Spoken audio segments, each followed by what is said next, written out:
Hola guys, welcome to my channel. This is my third video, guys. Third take. Lots of mistakes. Anyway, in this video I'll be ranting about my i9-12900K and my ASUS. What's the name of this? ASUS TUF Gaming Z690 Plus Wi-Fi D4 Intel Z690 LGA 1700 80X motherboard. It's a mouthful, I know. And first off, I want to thank Digi-serv. I want to shout them out because originally I bought this motherboard together with an together with an i7 12700K CPU, but unfortunately they sent me the wrong item. They sent me the 12700KF. I found out I received the wrong item when I tried to power my system on. It wouldn't post, and later on I found out I had the 12700KF version. Now I texted them or I messaged them saying that I received the wrong item. Long story short, they gave me the refund. It's in my previous video. If you're curious about it, watch that one. Now I'm saying they issued me the refund, even though partially I'm at fault for not inspecting the box before actually opening it, because you know how important seals are, right? I've broken the seal, and but still they issued me the refund. It really shows that Digi-serv honors the Lazada's 7-day easy return policy. So I'm really grateful by that. Thanks again. Now going back to the video, because I returned the 12700K, I decided to buy the i9 12900K from IT World. All right, let's start with the motherboard first. The reason I bought this motherboard is because of the number. Sorry, my dog got excited. Well, as it turns out, Asus is a two-way noise canceling isn't that good. Anyway, no, just kidding. The dog really barked really hard or loud. Anyway, going back, I bought this board for three things. So, you know what? Let me lower my face first. There you go. And yeah, number one is for its BRM temperatures. During Prime 95 benchmarking or stress testing, I was only able to get mid 50s, I believe, if I'm not mistaken. And anyway, it's not really that high, alarmingly high. It's surprisingly at mid range. So that's all I can say about it. And very impressive. And the second one is because of its LGA 1200 1700 compatibility in regards to air coolers or coolers. Now, originally I was hoping I'd be installing my Dark Rock Pro 4 here in this system, but unfortunately it doesn't really fit well. So as it turns out, be careful guys before buying this because of that feature. Try to YouTube your cooler first. See if some other people are able to get theirs to work with this motherboard first, all right? Or any other Asus motherboard in that matter. The problem here is with the LGA 1200, as you know, we have three retention screws, two up top, one at the bottom, right? Right here at the bottom middle part. With the 1700, we have four, two and two at the bottom. So what's happening with my Dark Rock Pro 4 is because of the four retention screws here, it's making the backplate the air cooler retention backplate somewhat crooked. I'm able to fit it in the 1200 socket here, holes here, but as I mount the front side of it, it doesn't really align.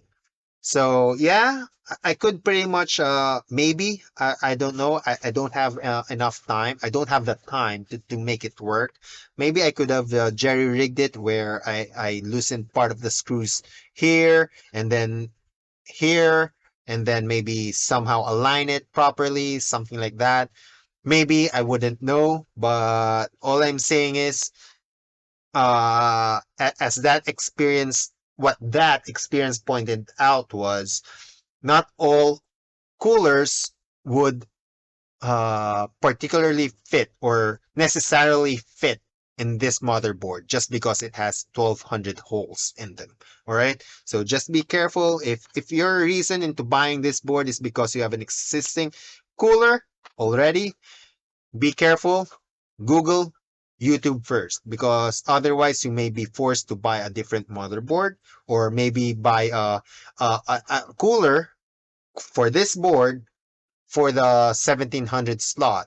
Now, if that's the case, maybe it'll be better for you to just buy a different board, right? Because if you're just buying this for the holes, and your particular cooler won't fit here, ending up buying a new cooler, a different cooler, and just buy a different board and a different cooler, right? So that's all I'm saying.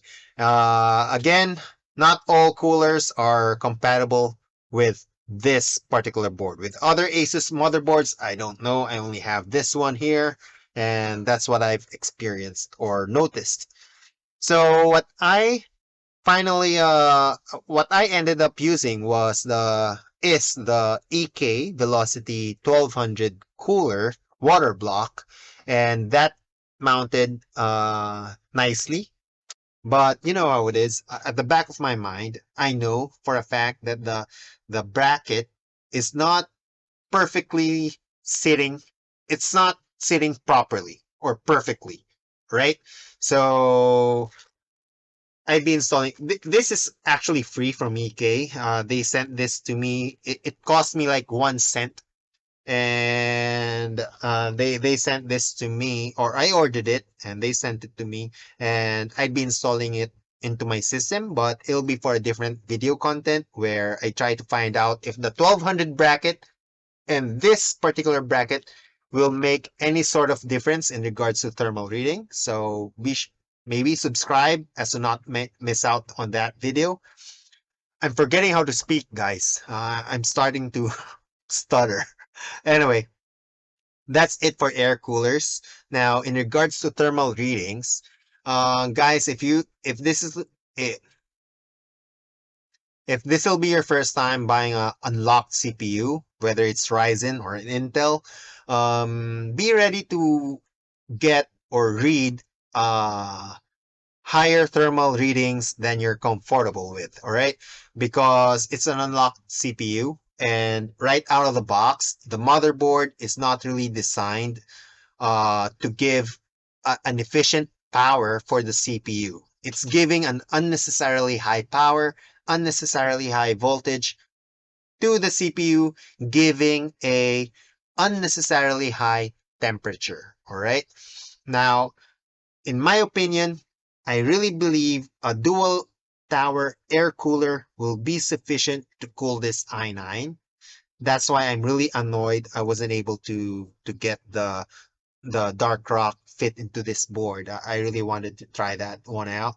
So I really believe a dual tower will be enough to cool this CPU. I really think 240 rad AIO, a 280 rad AIO will be sufficient to cool this CPU. An i7 12700K, 12600K, 5800X, 5950X. Those coolers will be enough to cool those CPU, given that you'd be tweaking your voltage settings. Again, these motherboards aren't really efficient in regards to, giving the right amount of power. That's why you're getting an unnecessarily high thermal reading. All right. So that's all there is to it. Because in my system, I have a custom loop. I have a 1360, a 1240 radiator. And upon installing it right out of the box, no settings changed. I hit the junction limit right away. And right after a few seconds running Cinebench, I'm thermal throttling already with those CPU.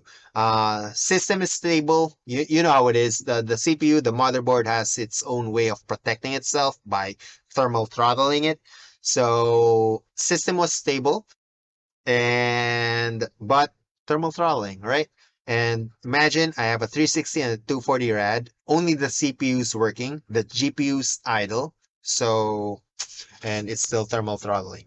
And that's when I noticed I had to tweak my voltage settings. So after tweaking, I didn't really tweak the, right now, I'm not able to get the all the performance I'm able to get out of the CPU and the board as of now because I just don't have the time right now. What I did, however, was I set a power limit and a power limit of 220 watts and offset value of zero point 0.3 to zero point 0.6 varying by the cores, and I'm able to maintain 85 degrees Celsius on Cinebench and 89 degrees Celsius on Prime 95, and it's working flawlessly. I just want to point out as well, upon buying this motherboard, I bought this 3 weeks ago, I think now. The BIOS version it came with was last April 1, 2022. Oh, I'm sorry, last December 2021. And it's not working very well with Windows 11. Cinebench in particular, it kept on blue screening and the system was crashing. But right after updating the BIOS to April 1, 2022 version, everything was working fine. All stock settings, thermal throttling, but still stable, able to finish the projects or the bench run, and no problem there. So yeah, if you're buying this from Lazada, make sure your BIOS is, or maybe try to update your BIOS to April 1, 2022 to keep it stable when running Cinebench. Well, that's what I've experienced. But before updating your BIOS, try the tests first, see if they work. If they work perfectly fine, no reason in updating your BIOS, right? No reason for taking the risk. It's pretty risky when you're updating the BIOS, right? Yeah. In regards to the other performance or features of the board, there's a lot of videos out there by BuildZord, Hardware Unbox, among others, where they've thoroughly reviewed this motherboard already. So I won't be discussing that here. Right now, it's a matter of me sharing to you my experience with the CPU and the board. And one thing to note in regards to thermals, no, in regards to custom water looping, what I did notice in this particular board, Z690 from TUF, is it's not really built for people who are into custom looping, water custom loop. That said, this board, however, is built for AIOs. It has an AIO not connected through the USB, where the fans are separate. Has separate connections to the fan hubs or to the fan headers, and AIOs that the AIO cooler pump is connected to the motherboard header, where it's not connected to a different Molex or SATA power source. This board has a header for an AIO pump and fan headers, CPU fan header. All right. But if you have a custom water loop, this board is not really designed for that. Now, if your loop has a DDC pump or a D5 pump, that has a separate Molex or SATA power source and has a separate 4-pin. But in that 4-pin, only the two lines active, where it controls the fan speed or the pump speed of your water pump. You could connect that to any of the fan headers, no problem. But if your pump gets its power from the board, better make a research on what the load rating of these headers are, because if I'm not mistaken, by an average, it or normally most fan headers power limits at 1.5 amperes. So try to determine what your pump load is or usage load is. If it's I doubt it's 1.5 amps. Most probably it's around 5 amps or 3 amps, something like that. So you may burn that particular fan header if you plug your water pump into a fan header of this particular board. That's why I like Eor's Gigabyte Eor's boards, because most of their fan headers is fan slash pump header, where it's able to provide uh, 2 or 3 amps of power per header. So this board only has one header for an AIO pump. And as it is, I don't even know how much ampere this is offering, the AIO header here. So just be careful. My DDC pump has a separate power source from the SATA cable. SATA power source, and the 2 pin for the speed monitoring, I just simply connected it here. All right. As for the fans, I have a fan hub, and that fan hub, I connected it here. Try not to connect your fan hub to the CPU fan or CPU optional fan for this particular board, because this ASUS TUF motherboard has the Q fan configuration. It separates the CPU fan configuration to the rest of the chassis fan. So you may have a bit of problem controlling your fan curve if you're just using the CPU fan header, all right? But me personally, I just use this CPU, or rather the chassis fan header, because I'm using Argus monitor, which is working perfectly fine, by the way, with this Asus Stuff gaming motherboard, provided that you install all of the necessary softwares like the I forget AI Suite. The AI Suite, install that thing. The Armor Crate, install that thing, and then install your Argus Monitor software. It'll work just fine. In the beginning, I decided not to install the AI Suite because it might cause conflict with the Argus Monitor. But as it turns out, Argus Monitor, for Argus to work properly, it needs AI Suite.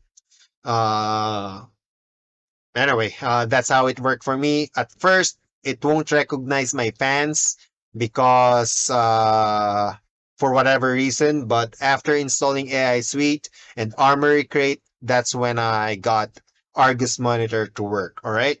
But that's only if you have Argus and you have a fan hub installed, all right? Yeah. Now, as for the audio, the third reason I bought this motherboard is for its audio. As you may know or not, ASUS has this feature in their main boards where they offer two-way noise canceling with their audio card, audio chipset, and but apparently one YouTuber says the TUF Gaming Z690 plus Wi-Fi has a very poor audio quality, where the left channel's interfering with the right, vice versa.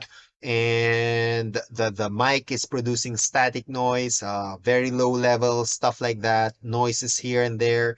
What I'm just glad I'm not experiencing those problems. But to be fair, when those videos were released, it was on the first few, first few weeks of the product coming out. It's been a while now. A bunch of driver updates been out. Maybe maybe the problems already resolved, or I may be just lucky that I'm not experiencing that in my particular board. So just be careful. But I just want to point out, in this particular board, I'm not experiencing any sort of noise in regards to audio. But again, I'm not an expert. I'm not an expert in regards to audio quality, so take that with a grain of salt. So, but yeah, right now. But to be fair, right now in this making this video, I'm using the ASUS two-way noise canceling. I'm using my microphone into the microphone jack off the motherboard, just to for you guys to know the have a sample of its audio quality, all right? And but to be fair, in my previous videos, the audio quality of those are not really that good as well. So Anyway, here it is. Here's the audio of it. And yeah, as for the performance of the i9, in regards to gaming, lots of videos out there in regards to gaming. It may not be for you if you're just going to be using this for gaming. If you're into benchmarking, knock yourself out. If you'd be using this for video editing, knock yourself out. The i9 UHD 770 is performing very well. It's working with my free version of HitFilm, where it's utilizing my GPU, discrete card, and the UHD 770 simultaneously, guys. The rendering process is very fluidly done, 4K with lots of effects. The UHD 770 is kicking in. It's being utilized by my free version of HitFilm. Very nice. I tried using it with DaVinci Code, DaVinci Resolve, the free version. Um, no luck there. You have to get the DaVinci Resolve Studio for you to utilize two GPUs. But with HitFilm Express, I'm able to utilize the i9's UHD 770 in rendering, not in exporting, all right? In rendering, no problem. In exporting, it's only the discrete card. But then again, you could really notice the performance jump the UHD 770 is giving in regards to rendering. Now, in regards to exports, that's where it's really fast. That's all there is to it. 4K, 1080p, doesn't matter. It's really fast. It will really depend on how many effects you're putting in the video, but uh, y y I'm a very, amateur video editor. As an amateur, I can already notice the performance gain. How much more for a professional, right? So that's all I'm saying in regards to i9 performance. And again, if you're just using this for gaming, maybe a locked CPU, 12700, 12600, 12400, 5700 for the Ryzen's. It'll be easier to cool and same performance, practically the same performance in regards to gaming. But yeah, highlight for this video, i9 12900 unlocked processor. Um, Air cooler, liquid cooler, 240 rads, 280 rads, dual tower air coolers. I really think those will be enough. Just make sure if you'd be buying an unlocked CPU, you're ready to tweak them settings. If you're expecting to buy these, a 12900K, regardless of the motherboard, to plug and play them, no problem. But just expect to get a higher thermal reading than you're comfortable with, and it'll work. It'll be stable. I tested it out. It was stable. It was maintaining 98 degrees Celsius, 100 degrees Celsius thermal throttling, and CPU speed of 3 gigahertz, I think it was, or 2.7, something like that. It's thermal throttling, but even though it was thermal throttling, it's performing still better still than my 5800X, so maybe that's something. I don't know how it performs against a 5900, 5950X with the CPU thermal throttling. I wouldn't know, but 12900K thermal throttling, it's still performing better than my 5800X. So if that information is important to you, hit the like button. Share your experiences as well in regards to in regards to keeping your temperatures in check. If you're using a dual tower air cooler, 240 AIO, 280 AIO, share your experiences in the comment section below. Some other people may appreciate that. I will appreciate it for sure. Yeah, but for now, that would be it. I hope you like this video. As always, see you in the next one.